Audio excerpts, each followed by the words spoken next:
الحمد لله رب العالمين والعاقبة للمتقين والصلاة والسلام على رسوله محمد وعلى آله وأصحابه أجمعين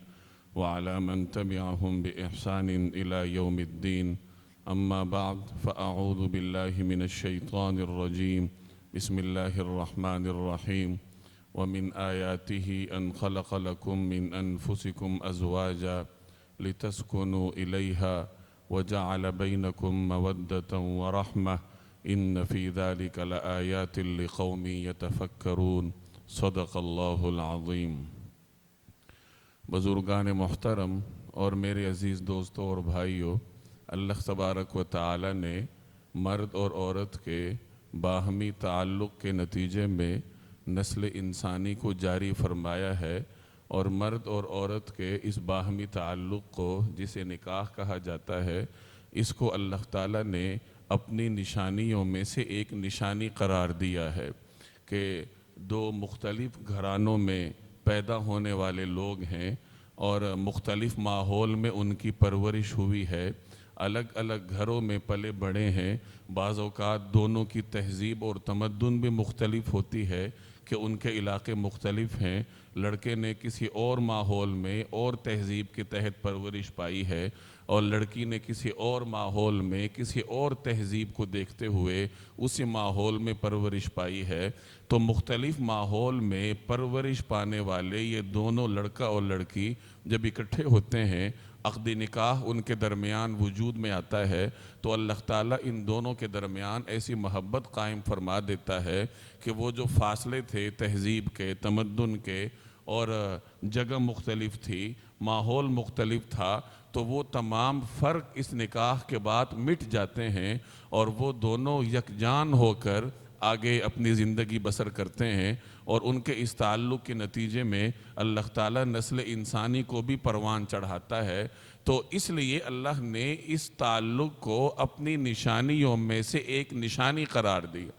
جہاں اللہ تعالیٰ اپنی نشانیاں اپنے بندوں کو گنوا رہا ہے کہ میں نے تمہارے لیے زمین پیدا کی، اس میں میری نشانیاں ہیں، آسمان پیدا کیا، تمہیں اللہ تعالیٰ نیند کا موقع دیتا ہے کہ تم آرام کر کے پھر دوبارہ دن بھر کے اپنے کام کاج پورے کرتے ہو. تو جہاں اللہ نے اس رکوع میں یہ تمام نعمتیں گنوائی ہیں اور ان کو اپنی نشانیاں قرار دیا ہے، وہاں اسی ضمن میں اللہ تعالیٰ نے مرد اور عورت کے اس باہمی تعلق کو جسے نکاح کہا جاتا ہے، اس کو بھی اپنی نشانیوں میں سے ایک نشانی قرار دیا ہے. کیونکہ یہ تعلق محض جسم کی حد تک محدود نہیں ہوتا، بلکہ یہ ایک مضبوط روحانی اور جذباتی تعلق ہے. اور جب مرد اور عورت اس رشتے میں آتے ہیں، تعلق ان کے درمیان پیدا ہوتا ہے، تو پھر میاں اور بیوی زندگی کے مشکل مراحل میں ایک دوسرے کے ساتھی ہوتے ہیں. نبی کریم صلی اللہ علیہ وسلم صلح حدیبیہ کے موقع پہ جب سفر میں تھے، عمرہ کرنے کا ارادہ تھا، مکہ مکرمہ جا رہے تھے، 1500 کے لگ بھگ صحابہ کرام آپ صلی اللہ علیہ وسلم کے ساتھ تھے اور عمرے کے ارادے سے مکہ مکرمہ روانہ ہوئے، مدینہ منورہ سے مکہ مکرمہ کی طرف سفر کا آغاز کیا. چونکہ لڑائی کا تو ارادہ نہیں تھا، اس لیے کوئی خاص اسلحہ بھی نہیں تھا. اسلحے کے نام پہ وہی تلواریں تھیں جو عام طور پر عرب سفر میں اپنے ساتھ رکھا کرتے تھے. یہ عربوں کی تہذیب تھی کہ وہ جب سفر پہ نکلتے تھے یا کہیں جانا ہوتا تھا تو کم از کم نیام میں تلوار ضرور رکھتے تھے. تو اس معمولی سی اسلحے کے ساتھ سفر کا آغاز ہوا. قریش نے جب سنا کہ مسلمان مکہ مکرمہ آ رہے ہیں تو انہوں نے تعصب کی وجہ سے دشمنی میں مجبور ہو کر مسلمانوں کو روکنے کا ارادہ کیا. ورنہ طواف کی غرض سے، عمرے کی غرض سے مکہ مکرمہ مختلف لوگ آیا کرتے تھے اور سب کو اجازت تھی کہ وہ مکہ مکرمہ آ کر طواف کریں، عمرہ کریں. حج کے لیے بھی جہاں دنیا جہان سے لوگ آیا کرتے تھے. تو مسلمانوں کو انہوں نے دشمنی کے میں تعصب کی وجہ سے روکنے کا ارادہ کیا. نبی کریم صلی اللہ علیہ وسلم کا جنگ کا تو ارادہ نہیں تھا، اس لیے آپ صلی اللہ علیہ وسلم نے راستہ تبدیل کیا. جہاں جس راستے میں قریش کے ساتھ مٹ بھیڑ ہونے کا، لڑائی ہونے کا امکان تھا، اس راستے کو چھوڑ کر آپ صلی اللہ علیہ وسلم نے ایک اور راستہ منتخب کیا اور حدیبیہ کے مقام پر جا کر پڑاؤ ڈالا۔ جہاں حدود حرم کا آغاز ہوتا ہے وہاں حدیبیہ کے مقام پر جا کر جناب رسول اللہ صلی اللہ علیہ وسلم نے پڑاؤ ڈالا۔ تو قریش کی طرف سے مذاکرات شروع ہوئے، آنا جانا شروع ہوا، تو یہ سفارتکاری چلتی رہی اور پھر بالآخر کچھ شرائط پر صلح کرنے کا فیصلہ کیا گیا۔ ان شرائط میں سے ایک شرط یہ بھی تھی کہ اگر مسلمانوں کا کوئی آدمی بھاگ کر قریش کے پاس جاتا ہے تو قریش اس کو واپس کرنے کے پابند نہیں ہوں گے، لیکن اگر کوئی قریش کا آدمی مسلمان ہو کر مسلمانوں کے پاس جاتا ہے اور قریش کے قید سے فرار ہو جاتا ہے تو مسلمان اس کو واپس کرنے کے پابند ہوں گے۔ اب یہ شرط بظاہر ایسی تھی جس کو مسلمان اپنے مفاد کے خلاف دیکھ رہے تھے کہ اگر وہاں سے کوئی آدمی ہمارے پاس آئے، ہمارے ساتھ ملنا چاہے تو ہم واپس کرنے کے پابند ہیں، حالانکہ وہ ہمارا دینی بھائی ہے، اور اگر ہمارا کوئی آدمی وہاں جاتا ہے تو وہ واپس کرنے کے پابند نہیں ہیں۔ تو بظاہر اس میں توازن نہیں تھا، اور بھی کچھ شرطیں اس طرح تھیں جن پر مسلمانوں کو رنج اور ملال تھا۔ چونکہ نبی کریم صلی اللہ علیہ وسلم نے اللہ کے حکم سے یہ صلح فرمائی اور قرآن کریم نے اس کو فتح مبین سے تعبیر کیا، کیونکہ جہاں نبوی بصیرت کام کر سکتی تھی، رسول اللہ صلی اللہ علیہ وسلم کی نگاہ بصیرت جہاں تک پہنچ سکتی تھی، ایک عام مسلمان کی وہاں تک رسائی نہیں تھی۔ اس لیے مسلمانوں میں قلبی اعتبار سے یہ ایک فطری چیز ہے کہ قلبی طور پر ان میں رنج اور حزن کے آثار تھے۔ اب چونکہ احرام میں تھے، صلح ہو چکی ہے، واپس جانا ہے، قریش نے یہ شرط بھی لگائی کہ اس سال آپ واپس جائیں، اس سال آپ عمرہ نہیں کریں گے، اگلے سال پھر آپ آ کر عمرہ کیجئے۔ تو اس سال واپس جانا تھا، احرام کھولنے کے لیے قربانی کرنی تھی۔ رسول اللہ صلی اللہ علیہ وسلم نے صحابہ کو حکم دیا کہ جو قربانی کے جانور اپنے ساتھ لائے ہو وہ قربان کر دو، احرام کھول لو، تاکہ ہم پھر واپس جا سکیں اور اگلے سال پھر قضاء کے طور پر ہم عمرہ کریں گے۔ رسول اللہ صلی اللہ علیہ وسلم نے واضح طور پر مسلمانوں کو حکم دیا کہ اپنے اپنے جانور قربان کر لو، لیکن روایات میں آتا ہے کہ صحابہ نے یہ بات سن لی اور اس کے باوجود کوئی صحابی کھڑے ہو کر قربانی کرنے کے لیے عملی طور پر آمادہ نہ ہوا، کسی نے قربانی نہیں کی۔ ایسا کبھی ہوا نہیں ہے کہ حضور علیہ السلام کوئی حکم دیں، حکم دینا تو دور کی بات ہے، محض اشارہ بھی فرما دیں اور صحابہ کرام نبوی منشا کو پورا کرنے کے لیے جان قربان نہ کریں، کوئی اس کی مثال نہیں تھی پہلے۔ لیکن آج یہ عجیب منظر ہے کہ حضور صلی اللہ علیہ وسلم واضح حکم دے رہے ہیں، لیکن صحابہ کرام میں سے کوئی اس حکم پہ عمل کرنے کے لیے تیار نہ ہوا، کوئی کھڑا نہ ہوا۔ حضور صلی اللہ علیہ وسلم نے پھر اپنا حکم دہرایا، کئی مرتبہ دہرانے کے باوجود بھی جب کوئی صحابی کھڑا نہ ہوا تو آپ صلی اللہ علیہ وسلم افسردہ ہوئے اس ماحول کو دیکھ کر اور خیمے میں تشریف لے گئے۔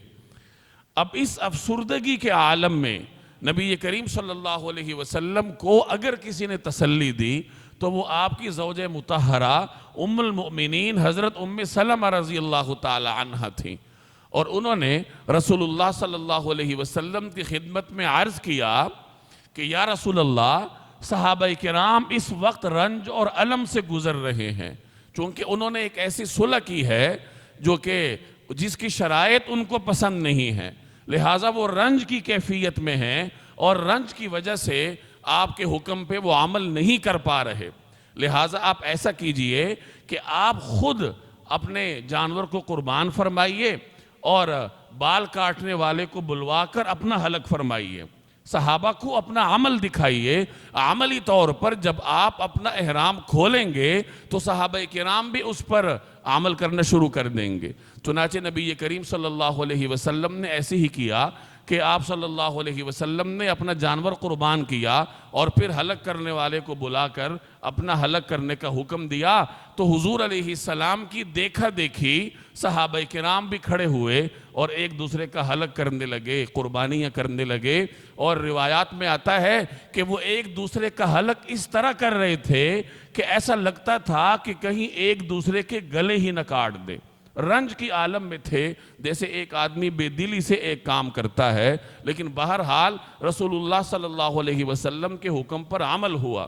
اب یہ جو ماحول تھا تو صحابہ کرام کے دلوں میں حضور علیہ السلام کی محبت اس قدر تھی کہ وہ اس طریقے سے صلح کرنے کو نبی کریم صلی اللہ علیہ وسلم کی محبت کے منافی سمجھتے تھے، تو اس لیے فطری طور پر ان میں یہ جذبات پیدا ہوئے۔ تو یہاں جو بات میں نے عرض کرنی ہے وہ یہ کہ یہاں آپ نے دیکھا کہ جب رسول اللہ صلی اللہ علیہ وسلم افسردہ ہیں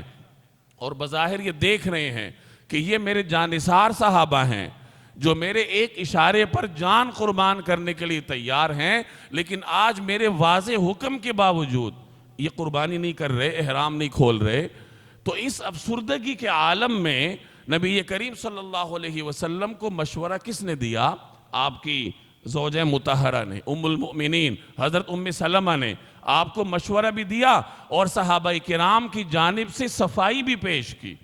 جس طرح عام طور پر ہمارے ہاں رواج ہوتا ہے کہ اگر خاوند کسی سے ناراض ہو کر گھر جائے تو بیوی اس کی پریشانی میں اور اضافہ کر دیتی ہے کہ جس سے آپ ناراض ہو کر گھر گئے ہیں بیوی اس کی اور برائیاں بیان کرے گی کہ وہ تو ایسا ہے ویسا ہے، اور لگائی بجھائی کا یہ عمل نہ جانے کہاں تک پہنچے گا، نتیجتاً خاوند مزید پریشان ہوگا، تعلق ہی ٹوٹ جائے گا۔ تو حضرت ام سلمہ نے آنے والی بیویوں کو ایک پیغام دیا کہ جب کسی وجہ سے خاوند پریشان ہو کر گھر آتا ہے اور اپنے ہی ساتھیوں سے، اپنے مخلص دوستوں سے وہ کسی وجہ سے ناراض ہوتا ہے، تو ایک اچھی بیوی کی یہ صفت ہوتی ہے کہ وہ خاوند کو تسلی دیتی ہے، اس کے دوستوں کی جانب سے عذر پیش کرتی ہے کہ اس وجہ سے ممکن ہے کہ وہ آپ کی بات نہ مان سکے ہوں، تو اس طریقے سے وہ اپنے خاوند کا تعلق بھی بچا لیتی ہے، اور جو عارضی طور پر وہ رنج اور ملال کی کیفیت میں ہے وہ بھی دور ہو جاتا ہے۔ تو اس موقع پہ حضرت ام سلمہ رضی اللہ تعالی عنہ نے یہ ایک خوبصورت کردار ادا کیا۔ تو گویا آپ کے سامنے ایک مثال آئی کہ یہ جو خاوند اور بیوی کا تعلق ہے یہ محض جسمانی حد تک ہی محدود نہیں ہے، بلکہ یہ زندگی کے مشکل مراحل کو ایک دوسرے کی مدد سے عبور کرنے کا نام ہے۔ ایک صحابیہ کا واقعہ معروف ہے کہ ان کے خاوند سفر پر تھے، گھر سے باہر تھے، اور پیچھے ان کے بیٹے کا انتقال ہوتا ہے، اور غالباً وہ تھا بھی اکلوتا بیٹا۔ جب خاوند گھر آتے ہیں، اچھا جب بیٹے کا انتقال ہوا خاوند کی عدم موجودگی میں، تو بیوی نے اپنے بچے کو نہلایا، اس کو کفن پہنایا اور چادر میں ڈھانپ کر ایک چارپائی پہ رکھ دیا۔ شام کو خاوند گھر آتا ہے اور بیٹے کے بارے میں پوچھتا ہے، اب وہ تھکا ہارا آیا ہے، تو بیوی نے فوری طور پر بیٹے کے انتقال کی خبر سنا کر اس کو مزید رنج سے دوچار نہیں کیا، بلکہ بڑا تسلی والا جواب دیا۔ خاوند نے پوچھا بیٹا کیسا ہے؟ تو بیوی نے کہا وہ بڑے سکون میں ہے۔ بیوی کی تو مراد یہی تھی کہ وہ اللہ کے پاس جا چکا ہے تو وہاں ظاہر اللہ کی مہمانی میں لوگ سکون میں ہوتے ہیں، لیکن خاوند کو ایک پیغام دیا کہ وہ سو رہا ہے، وہ سکون میں ہے، تو خاوند نے یہی سمجھا کہ بچہ سویا ہوگا، سکون میں ہوگا۔ چنانچہ بیوی نے اپنے خاوند کو کھانا کھلایا اور رات وہ دونوں اکٹھے رہے، اور جب اگلا دن ہوا، اب اندازہ لگائیے کہ ماں کے کلیجے پر کیا گزر رہی ہوگی کہ اس کا بیٹا ہے، اس کی ناش گھر میں رکھی ہے، لیکن وہ اپنے خاوند کی خاطر اس تمام تر صورتحال کو چھپا رہی ہے کہ میرا خاوند تھکا ہوا ہے، جب اچانک اسے یہ خبر سنائی جائے گی تو نہ جانے اس پہ کیا گزرے گی۔ تو اس نے یہ طے کر رکھا تھا کہ کسی طریقے سے اس کی رات گزر جائے، آرام کر لے، تو صبح پھر میں اس کو یہ خبر سناؤں گی۔ اب جب اگلا دن ہوا، اب بیوی نے وہ خبر دینی تھی، لیکن خبر دینے کے لیے ایک خوبصورت تعبیر اختیار کی۔ اس نے خاوند سے پوچھا کہ ذرا یہ بتلائیے کہ کوئی آپ کے پاس امانت رکھوائے اور پھر آپ سے امانت واپس لے تو آپ ہنسی خوشی اس کو واپس کریں گے یا آپ دل میں رنج محسوس کریں گے کہ یہ مجھ سے امانت کیوں لے رہا ہے؟ تو خاوند نے کہا کہ جس کی چیز تھی وہ واپس لے رہا ہے، تو اس میں رنج اور غصے کی کیا بات ہے، بلکہ وہ اس کو واپس کرنی چاہیے۔ تو اب بیوی نے کہا کہ ہمارا بیٹا اللہ کی امانت تھی ہمارے پاس، اور کل اللہ نے وہ امانت ہم سے واپس لے لی۔ تو اس طریقے سے بڑے خوبصورت پیرائے میں اس خاتون نے اپنے خاوند کو بیٹے کے انتقال کی خبر بھی دی، اور حد الوسع کوشش کی کہ اس کو تکلیف نہ ہونے پائے، رنج اور غم سے وہ دور رہے۔ تو یہ ایک مثال چھوڑی آنے والے جوڑوں کے لیے کہ خاوند اور بیوی کا جو تعلق ہے وہ محض جسمانی حد تک محدود نہیں ہوتا، بلکہ یہ تعلق خاوند اور بیوی کو زندگی کے مشکل مراحل میں ایک دوسرے کا کام دیتا ہے، ایک دوسرے کو تسلی دیتا ہے، ایک دوسرے کو حوصلہ دیتا ہے۔ تو شریعت نے، قرآن کریم نے اس وجہ سے میاں اور بیوی کے باہمی تعلق کو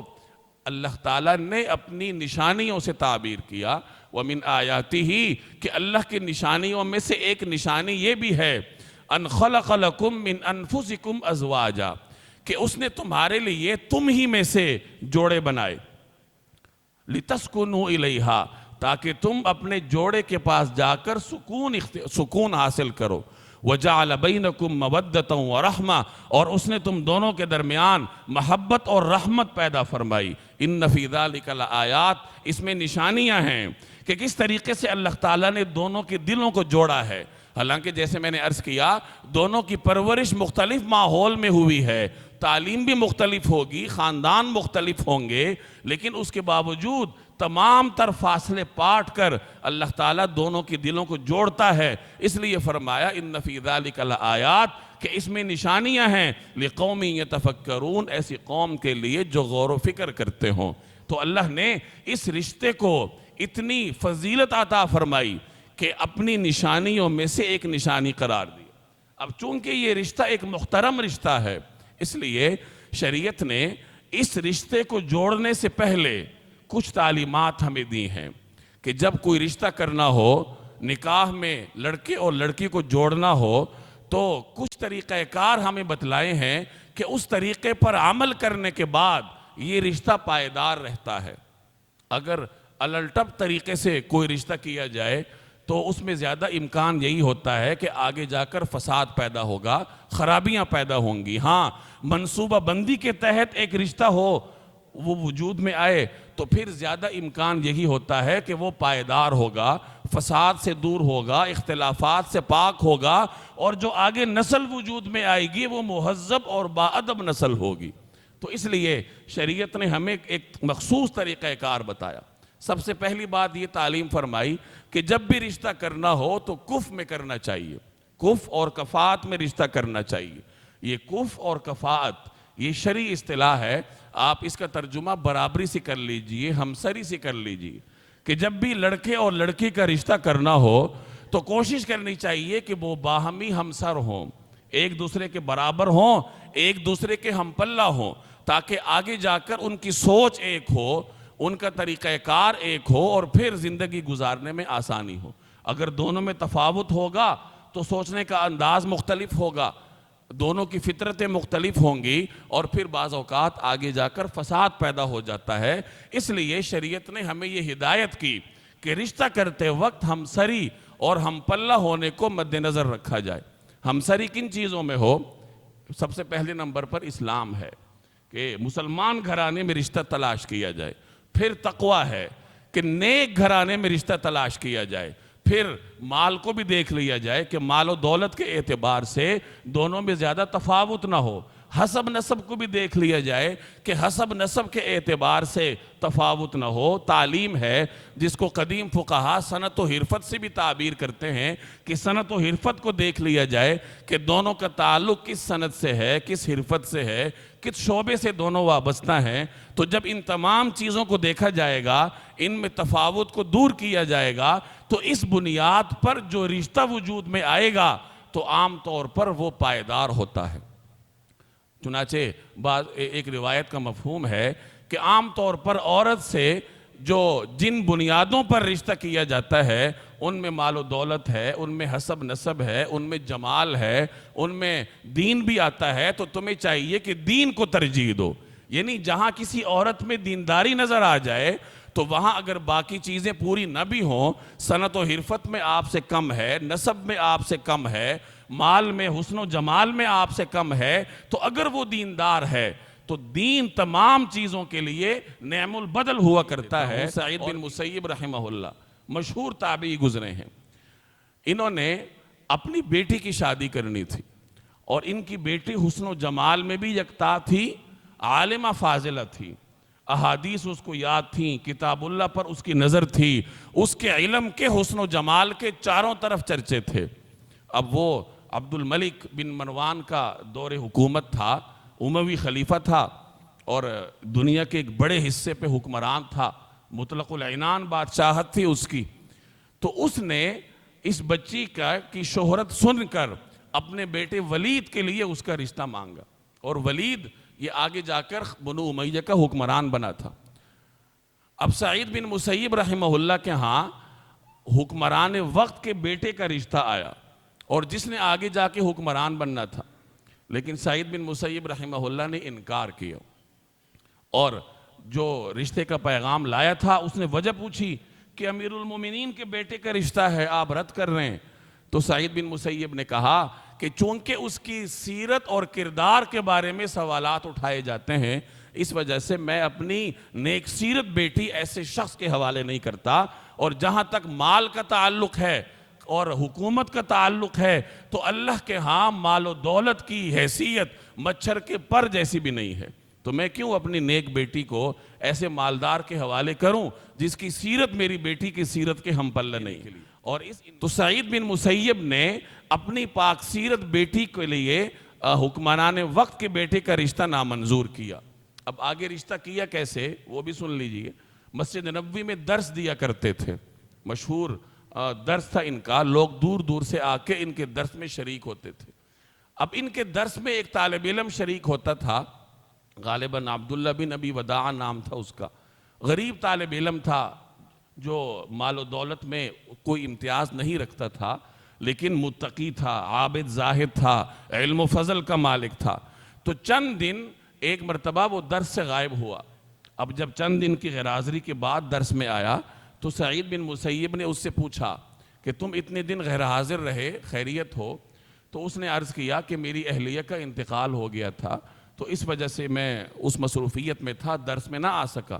تو سعید بن مسیب نے فرمایا ہمیں بھی اطلاع کی ہوتی تو ہم بھی تعزیت کے لیے حاضر ہوتے. تو اس نے عرض کیا کہ آپ مسلمانوں کے امام ہیں، دنیا آپ کا درس سننے آتی ہے، تو میں نے یہ پسند نہیں کیا کہ میری غمی میں شرکت کے لیے آپ کا درس قربان ہو اور لوگ محروم رہ جائیں. تو سعید بن مسیب نے وہاں بیٹھے بیٹھے اس کو کہا کہ اگر میں اپنی بیٹی کا نکاح تم سے کر دوں، پہلے اس سے پوچھا کہ کہیں اور تو نکاح کا پیغام نہیں بھیجوایا؟ اس نے کہا نہیں. تو پھر کہا اگر اپنی بیٹی تمہارے نکاح میں دے دوں؟ اب وہ حیران ہوا، یہ تو وہی بچی ہے جس کے لیے حکمران وقت کے بیٹے کا رشتہ مسترد کیا جا چکا ہے اور میں ایک غریب آدمی ہوں، میرے ساتھ کیسے رشتہ ہوگا؟ تو سعید بن مسیب نے اس سے پوچھا اور تو اس نے عرض کیا کہ آپ کا داماد بننا تو بڑا شرف ہے. تو حضرت سعید بن مسیب، لیکن میں غریب ہوں، میرے پاس چند دراہم ہیں. تو سعید بن مسیب نے وہی مسجد میں بیٹھے بیٹھے لوگوں کو متوجہ کیا، اس کے ہاتھ پہ اپنا ہاتھ رکھا اور 3 درہم مہر کے عوض اسی مجلس میں اپنی بیٹی سے اس کا نکاح کر دیا. اب جب گھر تشریف لائے تو صاحبزادی بیٹھی ہیں، قرآن کریم کا مطالعہ کر رہی ہیں. تو سعید بن مسیب نے پوچھا کہ بیٹی قرآن کریم پڑھ رہی ہو، سمجھتی بھی ہو؟ تو صاحبزادی نے کہا جی سمجھنے کی کوشش کرتی ہوں، اور اب مجھے ایک آیت پر کچھ اشکال ہے، وہ سمجھ میں نہیں آ رہی. پوچھا کون سی آیت ہے؟ تو اس نے کہا یہ قرآن کریم کی آیت ہے وَمِنْهُمْ مَنْ يَقُولُ رَبَّنَا آتِنَا فِي الدُّنْيَا حَسَنَةً وَفِي الْآخِرَةِ حَسَنَةً، کہ مسلمانوں میں سے کچھ ایسے لوگ ہیں جو کہتے ہیں کہ یا اللہ ہمیں دنیا کی بھی بھلائی عطا فرما، آخرت کی بھی بھلائی عطا فرما. تو مجھے یہ بات سمجھ نہیں آ رہی کہ آخرت کی بھلائی تو معلوم ہے لیکن یہ دنیا کی بھلائی کیا ہو سکتی ہے؟ تو حضرت سعید بن مسیب نے فرمایا کہ کسی شخص کو نیک بیوی مل جائے یہ اس کے لیے دنیا کی بھلائی ہے، اور کسی لڑکی کو نیک خاوند مل جائے یہ اس کے لیے دنیا کی بھلائی ہے، اور میں تمہاری دنیا کی بھلائی کر کے آیا ہوں کہ تمہارے لیے نیک خاوند کا انتظام کیا ہے۔ چنانچہ اپنی بیٹی کو تیار کیا اور اس کا ہاتھ پکڑ کے رات کو اپنے شاگرد کے گھر گئے۔ ادھر شاگرد روزے سے تھا، غریب آدمی تھا، تو وہ ایک پیالے میں زیتون کا تیل اور کچھ روٹی وغیرہ اپنے افطار کے لیے انتظام کر کے بیٹھا تھا۔ تو وہ شاگرد خود کہتا ہے کہ دروازہ بجا، میں نے پوچھا کون؟ تو آواز آئی سعید۔ تو چونکہ عام طور پر شاگرد کے ذہن میں استاد کا نام نہیں ہوتا، القاب ہوتے ہیں، تو وہ کہتے ہیں میں نہیں سمجھ پایا، اور پھر جب مجھے خیال آیا کہ یہ تو سعید بن مسیب ہیں، تو سب سے پہلا خیال میرے ذہن میں یہی آیا کہ وہ اب پچھتا رہے ہوں گے کہ میرے جیسے غریب کو اپنی بیٹی کیوں دی، یا ہو سکتا ہے بیٹی نے انکار کیا ہو تو وہ انکار کے لیے آئے ہوں گے۔ تو اس خیال سے دروازہ کھولا اور سعید بن مسیب سے عرض کیا کہ آپ تشریف لے آئے، آپ مجھے حکم کرتے میں حاضر ہوتا۔ تو سعید بن مسیب نے فرمایا کہ میں نے یہ پسند نہیں کیا کہ تم بغیر بیوی کی رات بسر کرو، تو یہ تمہاری بیوی میں تمہارے لیے لے کر آیا ہوں۔ یہی رخصتی تھی۔ تو یہ ایک ایسا نکاح تھا جو رسول اللہ صلی اللہ علیہ وسلم کی اس فرمان کی عملی تفسیر تھا کہ بہترین نکاح وہ ہوتا ہے جس میں اخراجات اور بوجھ یا ذمہ داری کم سے کم ہو، کہ ایک باپ اپنی بیٹی کی اس طریقے سے شادی اس وقت کر سکتا ہے جب باپ بھی سعید بن مسیب ہو، یا عالم دین ہو، دین کو سمجھتا ہو، نیک ہو، اور نیکی اس کی نظر میں وقت رکھتی ہو۔ جب اس کے نظر میں مال کی نہیں نیکی کی وقت ہوگی تو آگے اولاد کی بھی وہی کیفیت ہوگی۔ کف کا انتظام کرنا یہ میرے اور آپ جیسے لوگوں کے لیے پسندیدہ ہے، ورنہ امام سرخسی فرماتے ہیں کہ کف کے خلاف شادیاں کرنا یہ افضل ہے۔ چنانچہ اس طرح کی روایات بھی ہیں۔ حضور صلی اللہ علیہ وسلم کے ایک غلام تھے، ابو الہند نام تھا ان کا، جو آپ صلی اللہ علیہ وسلم کے پچھنے لگانے کی سعادت ان کی ذمہ تھی۔ تو ان کو حضور علیہ السلام نے کسی خاندان میں بھیجا کہ جاؤ ان سے کہو کہ اپنی بیٹی تمہارے نکاح میں دے۔ وہ وہاں گئے، ان سے حضور علیہ السلام کا پیغام ان کو سنایا، تو انہوں نے یہی کہا کہ ایک غلام سے اپنی بیٹی بیاہ دیں۔ اس پر پھر یہ آیت نازل ہوئی کہ اِنَّا خَلَقْنَاكُم مِّن ذَكَرٍ وَأُنثَىٰ، کہ ہم نے تم سب کو ایک مذکر ایک مؤنث سے پیدا کیا، تم سب ایک مرد عورت کی اولاد ہو۔ وَجَعَلْنَاكُمْ شُعُوبًا وَقَبَائِلَ، اور یہ جو اللہ نے تمہاری قومیں بنائی ہیں، تمہاری برادریاں بنائی ہیں، یہ اس لیے نہیں بنائی کہ تم ایک دوسرے پہ فخر کرنے لگو۔ کیوں بنائی؟ لِتَعَارَفُوا، تاکہ تمہاری پہچان ہو کہ اس کا تعلق فلاں قوم سے ہے۔ اور کسی قوم سے ہونا یہ اس بات کی علامت نہیں ہے کہ یہ شخص افضل ہے، بلکہ فضیلت کا جو معیار ہے اللہ جل جلالہ کے ہاں اگر وہ ہے تو تقوی ہے۔ اسی طریقے سے ایک اور روایت میں آتا ہے، حضرت بلال رضی اللہ تعالی عنہ کو، جو حبشی تھے، غلام تھے، حضور صلی اللہ علیہ وسلم نے ایک انصاری خاندان میں بھیجا کہ جاؤ ان سے کہو کہ اپنی بیٹی کا نکاح مجھ سے کر دو۔ حضرت بلال گئے تو انہوں نے بھی یہی کہا، ایک حبشی غلام کو اپنی بیٹی بیاہ دیں۔ تو حضرت بلال نے فرمایا مجھے حضور علیہ السلام نے بھیجا ہے، اور اگر مجھے نبی کریم صلی اللہ علیہ وسلم حکم تو میں کبھی نہ آتا۔ تو صاحب خانہ نے پوچھا کہ واقعی آپ کو حضور صلی اللہ علیہ وسلم نے حکم دیا ہے؟ تو حضرت بلال نے کہا ہاں۔ تو پھر اس نے کہا کہ پھر آپ اس رشتے کے مالک ہیں، یعنی پھر یہ رشتہ ہمیں قبول ہے۔ تو اس طریقے سے نبی کریم صلی اللہ علیہ وسلم نے ان روایات میں، ان واقعات میں ایک غلام کی شادی ایک آزاد خاتون سے کی، اور ظاہر ہے کہ غلام کو کوئی سماجی حیثیت حاصل نہیں تھی عربوں کے ماحول میں، لیکن چونکہ تقوی میں، علم میں وہ آگے تھے، اس وجہ سے رسول اللہ صلی اللہ علیہ وسلم نے اس طریقے سے ان کا نکاح فرمایا، اور گویا مجھے اور آپ کو پیغام دیا کہ یہ جو برادریوں کی دیواریں کھڑی کی ہیں، مال و دولت کی دیواریں رشتوں کی راستے میں حائل ہیں، ان کو گرا کر صرف اور صرف دین کو دیکھا جائے۔ تو افضل تو یہی ہے، جیسے میں نے عرض کیا، کہ دین کو ہی دیکھنا چاہیے، باقی مال و دولت میں کیا ہے، تعلیم میں کیا ہے، یہ پیش نظر نہ ہو۔ لیکن اگر اس کو اپنی طبعی کمزوری کی وجہ سے پیش نظر رکھا بھی جائے تو اس میں کوئی حرج نہیں ہے، البتہ صرف مال کو، صرف حسن جمال کو دیکھنا یہ پھر نامناسب ہے، بلکہ دین کو بھی دیکھنا چاہیے، مال کو بھی دیکھا جائے، حسب نسب کو بھی دیکھا جائے، لیکن فوقیت دین کو دینی چاہیے کہ وہ بچی یا بچہ دینداری میں کیسا ہے۔ تو ایک تو اللہ نے ہمیں یہ تعلیم دی اس رشتے کو پائیدار بنانے کے لیے، اور دوسری تعلیم ہمیں یہ دی ہے کہ اس رشتے کو وجود میں لانے سے پہلے لڑکا اور لڑکی ایک دوسرے کو دیکھ لیں۔ چنانچہ ایک روایت میں آتا ہے کہ ایک شخص حضور صلی اللہ علیہ وسلم کی خدمت میں حاضر ہوا اور عرض کیا کہ یا رسول اللہ، میں نے انصار کی ایک فلاں انصاری گھرانے میں نکاح کیا ہے۔ تو آپ صلی اللہ علیہ وسلم نے فرمایا کہ تم نے اس کو دیکھا بھی ہے؟ دیکھ لو جا کر، کیونکہ بعض اوقات انصار کے گھرانوں میں ان کی آنکھوں میں عیب ہوتا ہے۔ انصار کے مدینہ کے رہائشیوں میں یہ کوئی صورتحال تھی، محدثین فرماتے ہیں کہ آنکھیں چھوٹی ہوتی تھیں، جو بھی اور بھی کئی روایات میں آتا ہے کہ لڑکا اور لڑکی ایک دوسرے کو دیکھ لیں۔ لیکن یہ یاد رکھیے کہ یہ جو لڑکی دیکھنے کے نام پر ہمارے ہاں ایک رسم ہے کہ لڑکے والوں کی جانب سے ایک پورا لشکر جاتا ہے اور لڑکی کو درمیان میں بٹھا کر چاروں طرف سے اس کا ایکس رے کیا جاتا ہے، اور پھر طرح طرح کے عیب اس کی طرف منسوب کر کے رشتہ رد کر دیا جاتا ہے کہ جی قد چھوٹا ہے، جسامت اس طرح کی ہے۔ اس طرح کے کلمات کہنا یہ شریعت کی نظر میں ناپسندیدہ ہی نہیں بلکہ یہ غیر انسانی عمل ہے۔ آپ جب کسی بچی کے گھر جاتے ہیں اور وہ آپ کے لیے ہی تیار ہوتی ہے کہ مجھے دیکھنے آ رہے ہیں، اور پھر اس کو انتظار ہوگا کہ میرے بارے میں کیا کہا جاتا ہے، اور جب اسے پتہ چلے گا کہ مجھے یہ کہا گیا کہ میرا قد چھوٹا ہے، حالانکہ قد چھوٹے ہونے میں اس کا کیا قصور ہے، اللہ نے قد چھوٹا پیدا کیا، تو اس قسم کے جملوں سے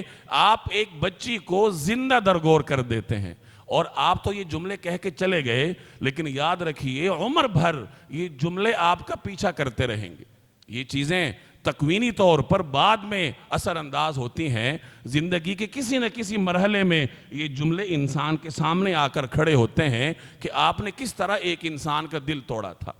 اب کس طریقے سے دیکھا جائے وہ بھی ہمیں روایات میں ملتا ہے۔ حضرت جابر رضی اللہ تعالی عنہ فرماتے ہیں کہ نبی کریم صلی اللہ علیہ وسلم نے یہ فرمایا تھا کہ جب کہیں رشتہ بھیجنا ہو تو پہلے دیکھ لو۔ تو میں نے ایک جگہ رشتہ بھیجا تھا یا بھیجنا تھا، تو میں نے یعنی اس کی تفتیش شروع کی، میں نے اس کو دیکھنا تھا اس بچی کو، اور پھر بالآخر کسی طریقے سے میں نے چھپ کے اسے دیکھ لیا، اور مجھے اس میں وہ اوصاف نظر آ گئے جس کی بنیاد پہ میں اس سے نکاح کرنا چاہتا تھا، تو میں نے اس سے نکاح کر لیا۔ حضرت محمد بن مسلمہ رضی اللہ تعالی عنہ معروف صحابی ہیں، انہوں نے اسی طریقے سے رشتہ کیا۔ خود فرماتے ہیں کہ میں نے کسی خاتون سے رشتہ کرنا تھا، تو میں نے چھپ کر اس کے باغ میں اس کو دیکھا، اور لوگوں نے پھر مجھے آر دلائی کہ تم صحابی ہو کر یہ کام کر رہے ہو۔ تو میں نے ان سے کہا کہ یہ جناب رسول اللہ صلی اللہ علیہ وسلم کا فرمان ہے کہ جب کہیں رشتہ کرنا ہو تو پہلے ایک مرتبہ دیکھ لو۔ دیکھنے کا مطلب یہ ہے کہ اس کے ہاتھ ہیں، چہرہ ہے، جہاں جسم کی جو اعضاء کھلے ہوتے ہیں، ان کو دیکھ کر انسان فیصلہ کر لے کہ یہ میرے ساتھ زندگی گزار سکتی ہے یا نہیں۔ اب ان روایات سے معلوم ہوا کہ رشتے کو دیکھا جائے، بچی کو دیکھ لیا جائے، لڑکے کو بھی دیکھ لیا جائے، لیکن دیکھنے کے لیے ایسا انداز اختیار کیا جائے کہ اس کی دل آزاری نہ ہو۔ جیسے محمد بن مسلمہ اور حضرت جابر کی روایات آپ کے سامنے آئیں کہ انہوں نے جہاں رشتہ بھیجا تھا تو اس خاتون کو چھپ کر دیکھ لیا۔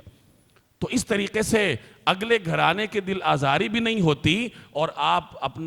اپنا جو معیار ہے وہ بھی دیکھ لیتے ہیں۔ معیار رکھنے کی ممانعت نہیں ہے، آپ کو چھوٹے قد کی لڑکی سے رشتہ نہیں کرنا مت کیجئے، لیکن کسی لڑکی کو یہ الزام دینا کہ اس کا قد چھوٹا ہے یہ غلط ہے۔ کسی اور طریقے سے پہلے دیکھ لیا جائے، کسی اور بہانے سے دیکھ لیا جائے تاکہ اس کی دل آزاری نہ ہو۔ یہ میں اس لیے عرض کر رہا ہوں کہ ہمارے معاشرے میں یہ ایک عام چلن ہے جس کا آپ مجھ سے بہتر طور پر مشاہدہ کرتے ہیں کہ ایک غول لڑکے کے گھر حملہ آور ہوتا ہے، اور ہر چیز صاف کر کے کھانے پینے پہ ہاتھ صاف کر کے واپس جاتے ہیں، اور پھر ایک